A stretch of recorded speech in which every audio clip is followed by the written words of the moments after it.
Bonjour à tous et bienvenue pour cette petite capsule vidéo sur les évolutions en pourcentage. Aujourd'hui, nous allons voir comment obtenir la valeur finale ou la valeur initiale d'une évolution. Pour cela, je vous propose deux petits exercices. C'est mon exercice de gauche où il va falloir calculer le nombre d'éléphants d'Afrique en 2014, sachant qu'il y en avait 470 000 en 2013. À ma droite, quel était le nombre d'individus en 2017, sachant que la population en comptait 2718 en 2018. Pour cela, nous allons avoir besoin de deux formules et à ma gauche, nous allons voir comment, après une évolution de T%, combien de fois devrons-nous payer notre article. Quand vous rentrez dans un magasin de base, vous allez devoir payer une fois votre article. Et bien sûr, s'il y a une évolution de T%, eh bien vous allez devoir le payer aussi T% fois. Si c'est une hausse, vous allez devoir payer une fois plus T% fois. Et si c'est une baisse, ça sera bien sûr moins T% fois.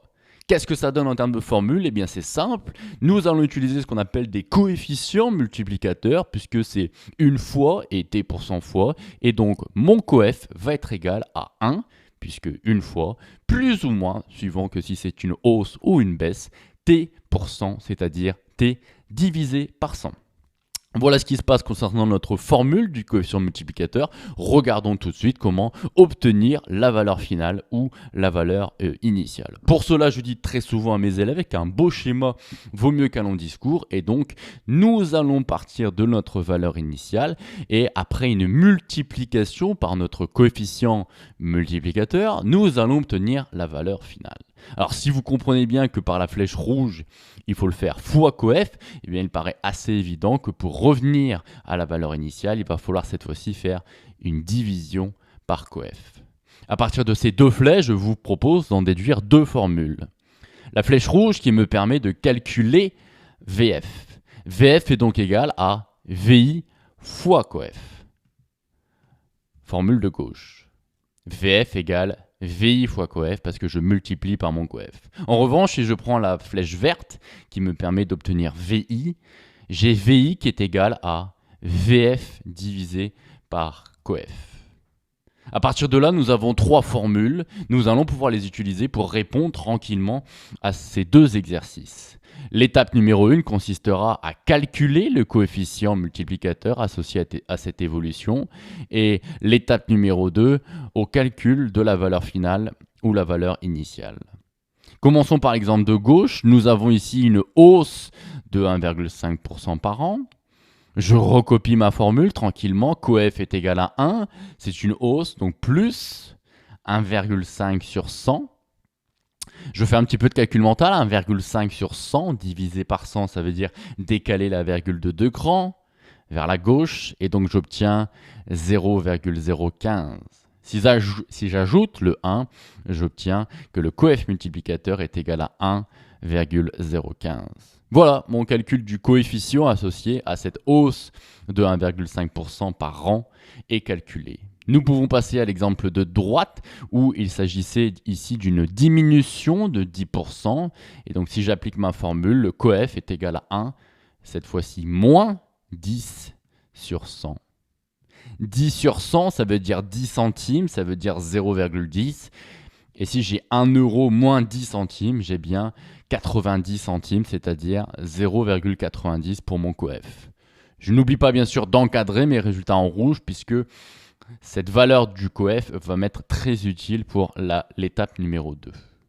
L'étape numéro 2, il s'agit de soit calculer la valeur finale, soit calculer la valeur initiale. Pour cela, il suffit finalement de lire l'énoncé tranquillement. Pour l'exemple de gauche, l'énoncé me dit qu'en 2013, il y a 470 000 individus. Je reprends note de cette information. Et on me demande la valeur en 2014. Donc en 2014, on se pose la question de combien il y a d'éléphants d'Afrique.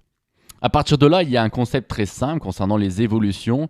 Les évolutions vont toujours vers le futur, très rarement vers le passé. Et donc ici, mon évolution de 1,5% de hausse me dit que la valeur initiale, c'est bien sûr 2013 et que quand je vais dans le futur, c'est-à-dire en 2014, j'arrive avec ma valeur finale. À partir de là, eh bien, d'après les informations que j'ai, eh bien, c'est la valeur finale que je n'ai pas. Et donc, il faut que je regarde dans mon formulaire si je n'ai pas une formule qui me dit VF est égal à combien. Si ma formule est VF égale VI fois coef. Je prends tranquillement le temps sur ma copie de la recopier. VF égale VI fois coef. Je regarde l'information de l'énoncé qui me dit que VI égale 470 000. Je regarde ce que j'ai écrit sur ma copie. Sur ma copie, il est écrit que le coef est égal à 1,015. Je ne fais que recopier les réponses obtenues. À partir de là, je prends ma calculette, je fais le calcul et sans problème, j'obtiens que VF est égal à 477 050 éléphants d'Afrique. Voilà, nous avons répondu à la question qui nous était posée. Nous encadrons notre résultat avec beaucoup de fierté. On enchaîne avec l'exemple de droite. Pour mon exemple de droite, l'information qui m'est donnée dans l'énoncé, c'est qu'en 2018, il y a 2718 individus. Et on me demande la valeur en 2017. Donc en 2017, on a point d'interrogation. Je ne sais pas combien il y a de valeurs.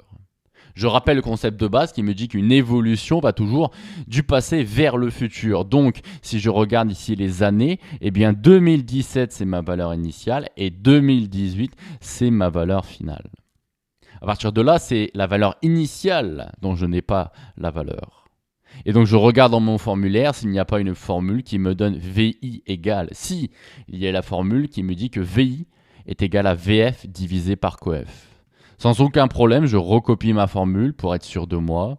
VF est égal à 2718 d'après les informations de l'énoncé et d'après ce que j'ai calculé auparavant, le coef est égal à 0,90.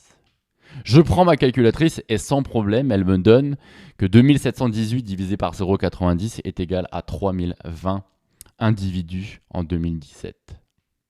Voilà, nous venons de répondre à la question qui nous était posée pour l'exemple de droite. Avant de terminer cette vidéo, je propose de revenir quand même sur une erreur classique que font énormément d'élèves pour revenir à la valeur initiale, c'est-à-dire pour faire le calcul de droite. Les élèves se disent que, nous avons vu ici dans l'exemple de droite, que pour aller de la valeur initiale à la valeur finale, il y a une baisse de 10%. Les élèves sont pas bêtes, ils se disent s'il faut faire une baisse de 10% pour aller à la valeur finale, je vais faire une hausse de 10% pour revenir à la valeur initiale. Ça paraît honnêtement très intuitif comme méthode. Vous posez la question dans la rue, si j'ai une baisse de 10% d'un côté, pour revenir, je vais faire une hausse de 10%. Tout le monde, ou presque, a envie de dire ceci.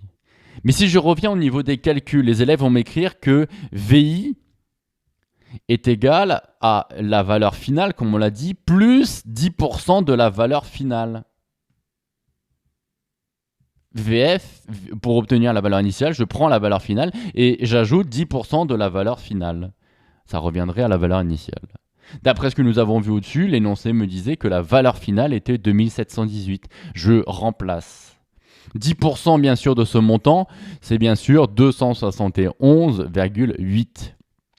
À partir de là, je fais mon addition et bizarrement, je ne retrouve pas la même valeur que dans notre calcul précédent. Alors on peut se poser la question de pourquoi il y a une erreur ici. Pourquoi ce schéma qui paraît tant intuitif est totalement faux? Eh bien la raison elle est simple. La raison elle est présente sur le fait que la hausse et la baisse de 10% qui sont représentées dans ce schéma n'agissent pas sur le même nombre.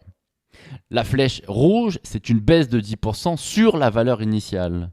La flèche verte, c'est une hausse de 10% sur la valeur finale. Donc je suis d'accord qu'en pourcentage, c'est dans les deux cas 10%. Mais en termes de valeur, les deux 10% ne représentent pas la même chose. Parce que d'un côté, c'est 10% de VI, de l'autre côté, c'est 10% de VF. Et donc, en termes d'addition et de soustraction, nous ne sommes pas en train de soustraire et additionner la même valeur. Par conséquent, quand vous avez une hausse de 10%, s'il vous plaît, ne m'écrivez pas qu'il faut une hausse de 10% pour revenir à la valeur initiale. Ceci est archi faux. Il faut en réalité diviser par le coefficient multiplicateur associé à cette baisse.